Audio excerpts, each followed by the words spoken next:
guys, kita bersama Derby, Tom Lembong, sahabatnya Abah, ketangkap. Tetapi guys, kok malah dibela? Kita bahas langsung nih dia, reasonnya. Udah baca berita belum guys? Apa? Ya, yang paling baru beberapa menit yang lalu nih ya. Tom Lembong, mantan Menteri Perdagangan kita, ditahan di Rutan Salemba karena ditetapkan menjadi tersangka atas korupsi penyalahgunaan impor gula yang merugikan negara 400 miliar. Padahal gue udah mau tidur nih, tapi gue langsung ternganga gitu membaca berita ini. Oh my god, Tom Lembong jadi tersangka 400 miliar. Baca deh kalian, baca berita lengkapnya ya. Oke, nanti kita baca. Pahamkan kalian kenapa mereka sengotot itu untuk jadi presiden? Abahnya tentunya. Pahamkan sekarang kan? Oke. Benerkah Tom Lembong ditangkap guys? Kita cari lagi informasi ya guys. Tom Lembong baru aja ditetapkan tersangka kasus korupsi impor gula. Kalau nggak salah nama Tom Lembong ini udah pernah disebut sama Mas Gibran waktu debat Pilpres kemarin. 3 kali malah. Oh, pantesan kemarin pas Mas Gibran mau nyawapres itu bener-bener banyak yang nentang. Secara umurnya kan masih di bawah, masih bocah. Nggak punya pengalaman apa-apa juga. Mau dibawa kemana ini negara? Katanya. Ternyata ini bocah bukan sembarang bocah. Apa yang keluar dari mulutnya ada teka-tekinya. Jangan-jangan roti yang kemarin viral 400.000 aja itu sebenarnya bukan sembarang roti. Iya. Itu dia.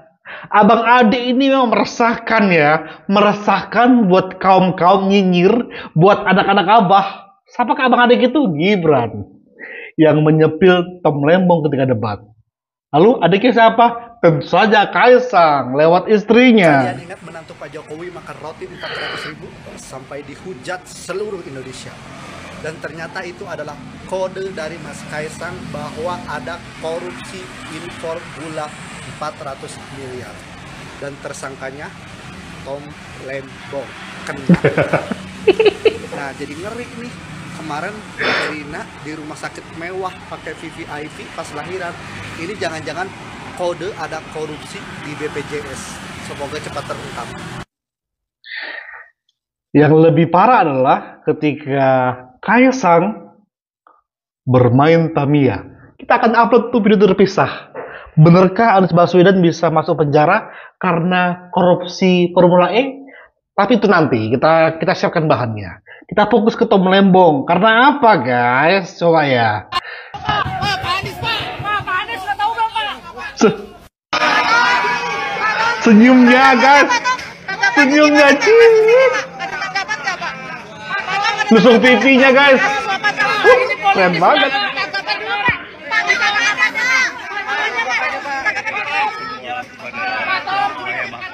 Guys, kalau udah ditangkap Tuhan, pas belum ditangkap hantu, sini kau hantu. Wah, mantap sekali memang. Tapi suka aku omongan wartawan. Ditanya mengenai Abah Anies Baswedan. Tapi sebelum ke situ, karena Anies Baswedan mengeluarkan pendapat yang membela Tom Lembong. Tapi sebelum ke situ, siapakah Tom Lembong? Dia pernah mengeluarkan kata-kata seperti ini guys. Lebih baik tak jadi berlayar daripada menumpang perahu bajak laut. Itu kata Tom Lembong. Dan sekarang ternyata plot twistnya, ternyata beliau adalah bajak lautnya. Perompaknya, pencurinya. Itu kata-kata Tom Lembong yang pertama. Yang kedua guys, saksikan ini guys. Saya lihat semangatnya luar biasa dan semangatnya positif. Semangat perubahan. Pak Anies mungkin nanti akan ngurus yang besar-besar. Ya, reformasi hukum, ya, pemberantasan korupsi. Many months later. Ngapain Tom? Nah, ini Tom. Kan ada sahabatnya, si Jerry. Oke, kita tampilkan si Jerry guys. Saya kenal kamu 10 tahun. Oke, ini adalah tweetan dari si Anies Baswedan, guys. Kita bacakan, teman-teman semua.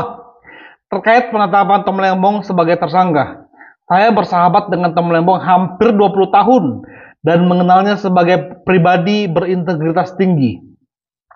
Tom selalu memprioritaskan kepentingan publik dan ia juga fokus memperjuangkan kelas menengah Indonesia yang terhimpit. Mau orang baik, mau dia orang baik mau dia lu kenal orang ini, itu kalau korupsi, ya salah. Kemarin ya pas Sandra Dewi, kalian pada ngapain? Pada hujat habis-habisan kan? Padahal kita tahu si Harvey Moise itu jadi suami yang baik, nggak pernah aneh-aneh, nggak neko-neko, nggak pernah ada kabar miring selama nikah sama Sandra Dewi. Buktinya korupsi 271 triliun bareng dengan antek-antek yang lain-lainnya. Kalau salah ya salah.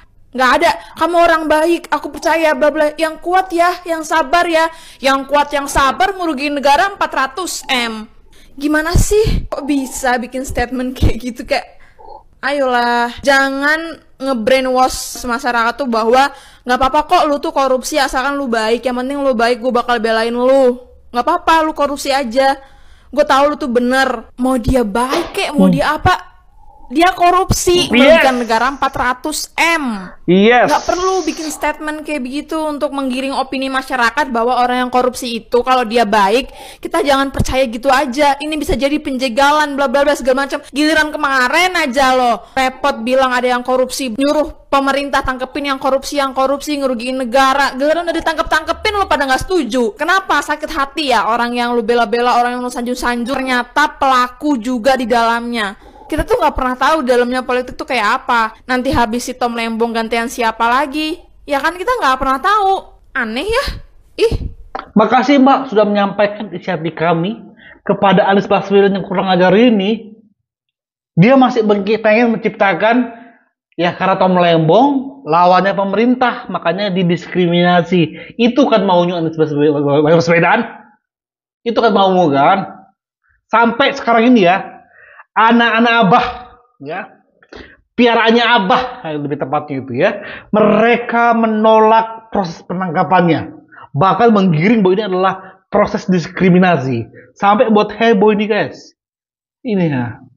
Lo tau gak kenapa Tom Lembong yang ditangkap gara-gara korupsi malah dibelain sama pendukungnya Anies? Yang lucunya lagi, Pak Anies sendiri ini malah kasih statement kalau dia masih percaya sama Tom Lembong yang udah jelas terbukti korupsi, dan malah giring opini dengan nulis soal negara berdasarkan kekuasaan belaka. Setahu gue ya, koruptor itu emang harusnya ditangkap. Lo bisa lihat 10 hari Pak Prabowo menjabat udah ada 28 orang koruptor yang ditangkap dari 7 kasus korupsi yang ada di Indonesia. Tom Lembong itu cuma salah satunya aja. Intinya pemerintah sekarang tuh emang lagi bersih-bersih dan masih akan berlangsung. Kan dulu pada teriak tangkepin tuh para koruptor, sekarang koruptor udah ditangkap malah dicebokin. Nah dari semua bacotan SJW ini, intinya yang gue tangkap itu karena Tom Lembong pas pilpres kemarin jadi jubir tim sesnya Pak Anies. Nah Pak Anies Baswedan itu udah jadi kayak sebuah kultus atau aliran di sosial media, terutama di Twitter. Jadi ketika ada orang di ring satunya Pak Anies yang ternyata terbukti korupsi, mereka nggak terima. Harusnya bukan Tom Lembong yang ditangkap, harusnya tuh ini sampai dikasih tulisnya mereka si paling tahu, padahal profile picture kartun kalau nggak K-pop. Intinya apa? Jangan standar ganda. Bener ya bener, salah ya salah. Sekarang gue mendengar pendapat kalian di kolom komentar.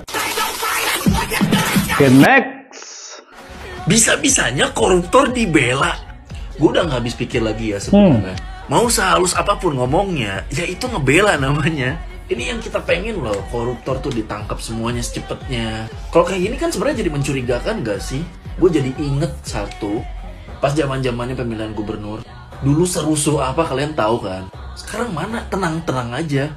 Rusuhnya pas pilpres. Nah sekarang rusuhnya nimbrung di koruptor. Menurut gue ini akan sangat gawat karena bakal menyebar fitnah yang banyak lagi. Disclaimer, gue nggak di-endorse ya nih. Gue udah agak greget aja sebenarnya. Malah ini jadi tanda tanya sebenarnya buat kita. Ada apa sih sebenarnya di belakang layar? Emang paling bener sih caranya kalau buat ngebasmi koruptor kayak gitu udah bukan pakai cara yang biasa lagi ya. Lihatnya sengeyel apa kan? Kita tunggu aja clue-clue yang lainnya nih di Mas Kaisang. Siap-siap koruptor. Itu dia, Dimas Kaisang. Tapi aku janji kita akan buat video terpisah guys ya. Kita fokus ke sini dulu. Soalnya ini kita ingin menghajar anak-anak Abah ini. Enak-enak aja. Ditangkap Tom Lembong kau bela mati-matian. Enak aja kau untuk dalam hal itu kau bersikap membela mati-matian. Apalagi ketika Abah ditangkap. Wih. Bunuh diri massal mereka pas ini. Terakhir guys. Punya presiden lemah lembut dikatain pelangap pelongo. Giliran punya presiden yang tegas yang belum ada sebulan udah ada hasil kerja nyatanya malah dikata-katain. Dikatainnya sama orang yang menjunjung tinggi perubahan dan katanya berintelektual tinggi. Gua agak nggak ngerti konsepnya tuh gimana gitu. Bisa-bisanya ada koruptor didukung dan didoakan serta dibela. Doa dan dukungan kami tidak akan terputus. Ini siapa yang ngedukung? Soalnya gue enggak. Jadi gue nggak termasuk dalam kami tersebut. Mungkin kami yang dimaksud itu adalah si penulis tersebut dan jajaran-jajarannya kali ya. Jadi bukan kayak gue gitu. Roti 400.000 aja pada heboh. Giliran sekarang 400 miliar dibela. Gue nggak ngerti lagi konsep pikiran itu kayak gimana. Kocaknya lagi nih, sampai bikin peringatan darurat. Lah sekarang koruptor-koruptor ditangkap, itu bukan peringatan darurat kah? Terus ada lagi nih netizen dungu yang komentarnya kayak gini. Itu yang makan roti 400.000 itu, harta kekayaannya banyak banget, uangnya dari mana? Ini adalah ciri-ciri SDM yang minim literasi, yang nggak mau belajar dan nggak mau cari tahu, nggak mau baca. Itu orang. Kuper halus. Si bodoh yang nggak mau belajar lagi. Itulah. Kalau bodoh mau belajar, makin lama makin pinter. Tapi kalau udah bodoh, nggak mau belajar lagi, ya Tuhan, harus dibinasakan nih orang. Ya, yang beli roti 400.000 udah kaya raya dari lahir. Terus lu pikir dulu dong, lu lihat dulu dong, itu situasi kondisinya gimana? 400.000 itu di mana? Di Indonesia memang bukan. Itu di Amerika Serikat, di luar negeri roti 400.000 itu wajar, lumrah. Gua yang belum pernah ke Amerika Serikat, belum pernah nyobain roti 400.000 aja, gue tahu kalau di luar negeri itu harganya mahal-mahal. Dari mata uangnya aja udah lain, Bambang. Oh, waktu itu ke Singapura aja ya, cuman makan nasi McD aja kalau dirupiahin itu kalau nggak salah 200 atau 300.000. Gue makan bakso ya di Singapura itu $15 kalau nggak salah. Mungkin kalau dirupiahin sekarang 200.000. Bukan mau sok kaya atau flexing atau gimana, enggak. Makanya lu kalau kagak tahu diem aja atau minimal cari tahu. Yang masih nggak masuk dalam bayangan dan pikiran gue adalah kok bisa orang yang berintelektual tinggi bikin status tuh kayak gitu loh, ngedoain dan membela koruptor gitu. Masih yakin kalau si Tom Lembang ini ya ada di jalan yang lurus. Itu ya kalau pemerintah nggak punya bukti mana bisa ditekong sayang, nggak bisa dong. Emang lu kata ini mesin capit gitu ya yang bisa tinggal nyomot gitu, ha? Bukan. Baru kali ini tahu ada koruptor didoain. Gua kira yang didoain itu cuma orang yang lagi menikah ya supaya samawa, terus orang meninggal ya kan supaya diterima di sisinya. Ternyata koruptor juga didoain ya. Bener-bener capek ya kalau ngejelasin ke angin. Sudah tahu kan? Maksud angin itu apa? Ya angin yang tidak ber-KTP. Diucapkan oleh Imam Mahdinya mereka. Kesel banget aku asli guys. Gila. Bahaya. Begitu bahaya ketika Indonesia dipimpin oleh gerombolan mereka.